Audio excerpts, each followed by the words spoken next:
The time of the spiritual warrior has arrived. Never before in the history of our planet have we been faced with such crisis and challenge, from climate change to the invasion of smart technology, from environmental degradation to the growing war on consciousness. It's enough to cause some people to shrink back in their shells, but for many, the converse is true. Challenge inspires the emergence of soul, the catalyst to break apart the constrictive mold. The time for playing it small in our shell has long since shattered. Our times call on a new emergent breed of spiritual warrior to step up and step out. Extinction Rebellion.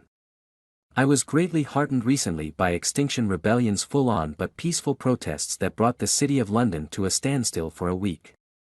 Their approach was to actively get arrested for peaceful but determined protest. I spend a lot of my time traveling the world helping to raise consciousness, and in so doing, I witness at first hand the escalation of the matrix through smart technology in all the towns, cities and airports, in fact pretty much everywhere. It is clearly drawing the masses in at an ever-escalating rate. Something has to give, something has to break the stranglehold of the dense energy. It's going to take more people embodying their unique soul vibration and daring to step out and be them. Whatever the cost. I say, whatever the cost, but the point being, that to truly embody all the qualities of your soul, not just the surrender aspect, is going to take positive action of some kind. I witness with many people around the world that the soul is being forged in the crucible of great challenge. Can it be any other way? Shattering the illusion. I'm reminded of a great story from Illusions by Richard Bach. Once there lived a village of creatures along the bottom of a great crystal river.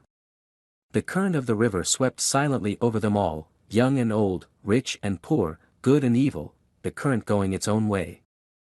Knowing only its own crystal self, each creature in its own manner clung tightly to the twigs and rocks of the river bottom, for clinging was their way of life, and resisting the current was what each had learned from birth. But one creature said at last, "I am tired of clinging. Though I cannot see it with my eyes, I trust that the current knows where it is going. I shall let go, and let it take me where it will. Clinging, I shall die of boredom." The other creatures laughed and said, "Fool! Let go, and that current you worship will throw you tumbled and smashed against the rocks, and you will die quicker than boredom." But the one heeded them not, and taking a breath did let go. And at once was tumbled and smashed by the current across the rocks. Yet in time, as the creature refused to cling again, the current lifted him free from the bottom, and he was bruised and hurt no more, and the creatures downstream, to whom he was a stranger, cried, "See a miracle! A creature like ourselves, yet he flies! See the Messiah, come to save us all!" And the one carried in the current said, "I am no more Messiah than you. The river delights to lift us free, if only we dare let go. Our true work is this voyage, this adventure." But they cried the more, "Savior!" all the while clinging to the rocks, and when they looked again he was gone, and they were left alone making legends of a Savior. It's time for those actively engaging in the shift to now take center stream, to dive into the midst of your immaculate homecoming, and to express it out into the world. That doesn't mean we have to be egotistical or brash, but to be unreservedly, unapologetically who we are. There are many who hold a vibrational frequency that when expressed, begins to transform the surrounding environment, simply in the process of being. What is it that fires your soul, being unapologetically you? However, it is not just about firing the soul, it has to be forged in the crucible of daily living too.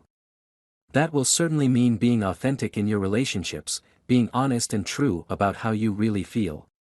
We'll be in society, yes, and it'll require us to honor the truth of others, but that doesn't mean compromising your own soul. You don't have to agree with another to honor them, it will mean being creative in some way, expressive, and facilitating the emergence of light.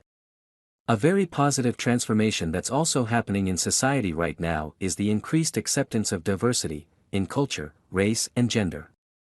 So let's maximize that opening, fully embrace our uniqueness and dare to step out and express it.